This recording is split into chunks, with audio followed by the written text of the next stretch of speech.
আপনার নেতার বিরুদ্ধে কটূক্তি হলে রাজপথে গলা ফাটিয়ে দেন, আর নবীজির অবমাননা হলে আপনি চুপ করে বসে থাকেন।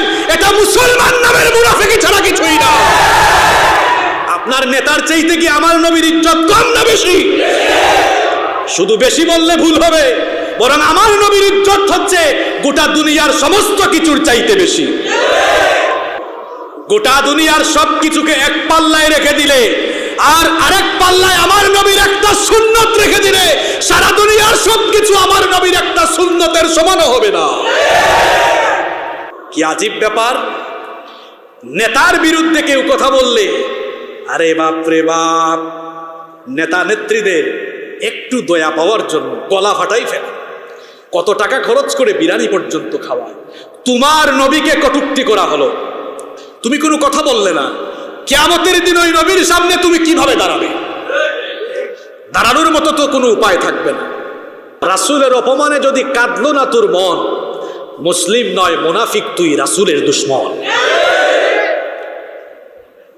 আমাদের প্রশাসনের ভাইদেরকে আমরা অনেক সম্মান করি, তাদের জন্য আমরা অনেক দোয়া করি, কারণ দেশের শান্তি শৃঙ্খলা রক্ষায় তারা যথেষ্ট ভূমিকা পালন করছে। এজন্য তাদের জন্য আমরা সব সময় দোয়া করি, তাই না? আমরা মসজিদে বিভিন্ন আলোচনায় দোয়া মাহফিলে তাদের কথা মনে পড়লেই আমাদের হৃদয় থেকে দোয়া আসে।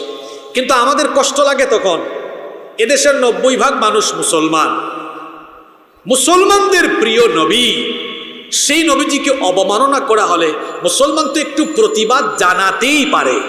সেই প্রতিবাদটুকু জানাতে আপনারা যদি বিঘ্নতা সৃষ্টি করেন, আপনারা যদি বাধা বিপত্তি দেন, আপনাদের কাছে বিনয়ের সাথে আমার প্রশ্ন হলো, ভাই আপনারাও তো মুসলমান, আপনারাও তো মুসলমান, আপনিও তো কোনো মুসলমান ঘরে জন্ম নিয়েছে, আপনিও তো কোনো মুসলিম ঘরে জন্ম নিয়েছেন।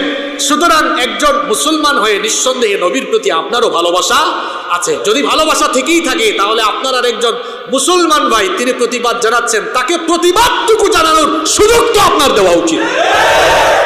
মুসলমানরা সহিংসতায় বিশ্বাসী নয়, মুসলমানরা সহিংসতায় বিশ্বাসী নয়।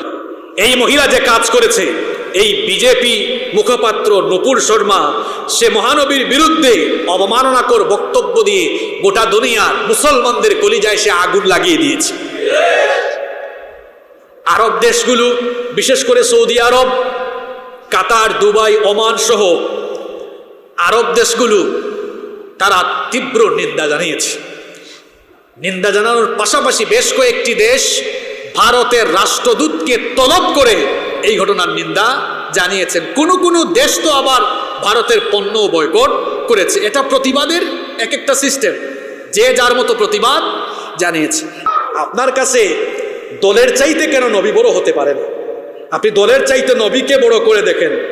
আপনি কবরে যাওয়ার পরে বলা হবে না আপনি কোন দল করতেন, বলা হবে নবীর ব্যাপারে, মা হাযার রাজুল আল্লাযী বুইথা ফীকুম, ওনাকে কি চিনো যাকে তোমাদের জন্য পাঠানো হয়েছিল?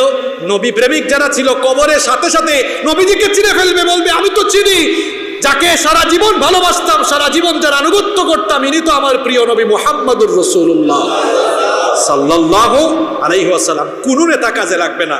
আপনারা কে কোন দল করেন আমি জানি না, কোন নেতা কাজে লাগবে না, একজন নেতাই কাজে লাগবে, মুহাম্মদুর রাসূলুল্লাহ।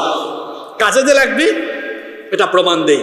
আপনারা লাশ কবরে রাখার সময় কি পড়েন? বিসমিল্লাহি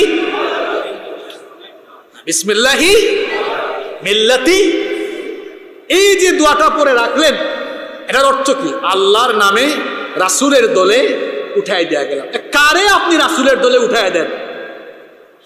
কারে রাসূলের দলে উঠাই দেন?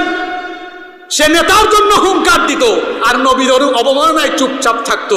যে লোকটার সারা জীবন যৌবন রাসূলুল্লাহর কাজে লাগলো না, এই লোকটার মরা লাশ, মরা দেহ নিয়ে আমার নবী কি করবে?